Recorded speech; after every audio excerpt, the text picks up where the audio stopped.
Oi pessoal, bem-vindos a mais uma aula de histologia. Esse vídeo é um vídeo de continuação do estudo dos tecidos primários formado pelo meristema fundamental, tá? Então no vídeo anterior a gente estudou o primeiro tecido primário, que era formado pelo meristema fundamental, que eram os diferentes tipos de parênquimas, e agora a gente vai estudar os tecidos de sustentação, chamado colênquima e esclerênquima. Pessoal, ambos esses tecidos, colênquima e esclerênquima, eles existem apenas em plantas que têm crescimento primário, tá? Que é aquele crescimento em altura, para cima e para baixo. Para cima com auxílio da gema apical do caule e para baixo com auxílio da gema apical da raiz. Não quer dizer que plantas com crescimento secundário nunca tenham apresentado colênquima e esclerênquima. Muito pelo contrário, claro que elas apresentam. Só que, progressivamente, esses tecidos vão sendo substituídos por tecidos de sustentação secundários, que a gente vai estudar mais adiante. Mas só para a gente ter um comparativo, né, uma diferença entre essas células de sustentação, as células que formam o tecido colênquima, elas acontecem sob a epiderme, né? Elas ocorrem adjacentes ali à epiderme. Então, elas ficam entre o parênquima de preenchimento, né? De novo, vou desenhar minha bolinha aqui, tá? Faz de conta que isso aqui é um corte ali, pode ser de um caule, de uma raiz. Tu tem o tecido vascular, tá? E aí aqui tu tem a epiderme e aqui tu teria o parênquima, não? Um parênquima de preenchimento qualquer. A localização do colênquima seria mais ou menos, né, adjacente ali um pouquinho embaixo da epiderme, tá? Então ficaria ali margeando a epiderme em toda a estrutura do caule ali da raiz.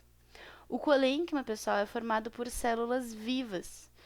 E já o esclerênquima, tá, que também é um tecido de sustentação para deixar esse caule com uma certa rigidez para que ele consiga ficar de pé, né, o que acontece também no caso da raiz, é que o colênquima é formado por células vivas e o esclerênquima é formado por células mortas.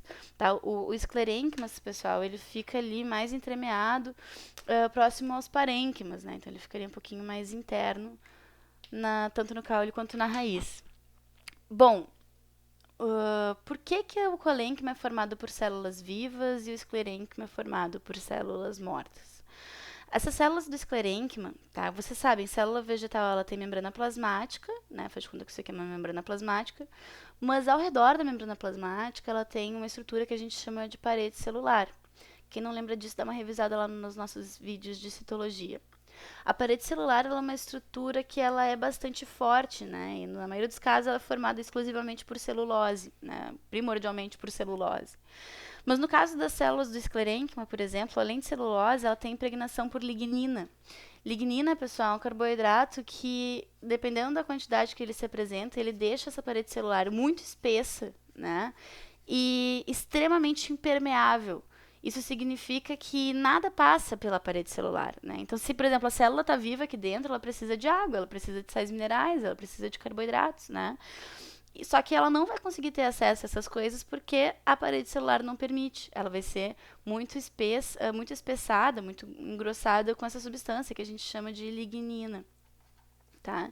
Então a lignina ela vai deixar essas células fortes, porém impermeáveis, né? Então a tendência é que essas células internas aqui elas acabem morrendo, né? E esse tecido ele se forma um bom tecido de sustentação justamente pela força conferida pela lignina. Tá? Então, esse daí é o esclerênquima. Ele fica mais interno ali nos parênquimas. Já no caso do colênquima, ele é formado por células vivas. Isso não significa que não exista lignina e celulose na parede celular dessas células. Existe, tá? Só que essa lignina, ela forma diferentes tipos de espessamentos. Algumas regiões têm bastante lignina e outras regiões têm um pouquinho menos, né? Então, tu tem regiões que são um pouco mais permeáveis do que outra, o que permite que as células do colênquima recebam nutrientes e continuem vivas, né?